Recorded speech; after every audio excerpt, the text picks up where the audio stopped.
how to block someone on Snapchat from seeing your story. Let's open up the Snapchat app. I will show you how to do it within basically creating a single story as well as for every story going forward. So let's say I tap on the photo here and tap on story.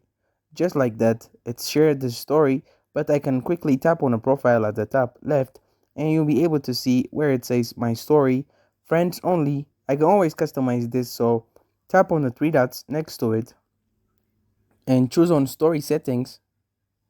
Now I'm going to switch it from all my friends being able to view this story to just custom.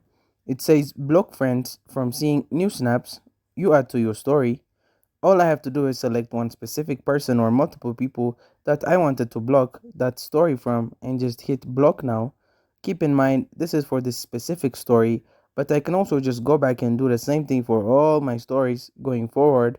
I can tap on the gear icon at the very top right here, and then I just need to scroll down and you'll be able to see under privacy controls.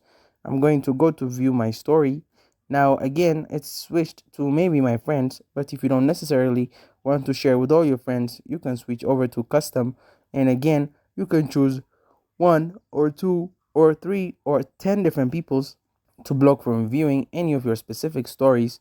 Says block friends from seeing new snaps you add to your story, and just like that, you hit the block button and they won't be able to see those. You can always go back and change those after the fact that story expires, and maybe you want everyone to be able to see that story after that. And that's it. Thank you guys for watching this video. If this video was helpful, don't forget to like and subscribe to my YouTube channel.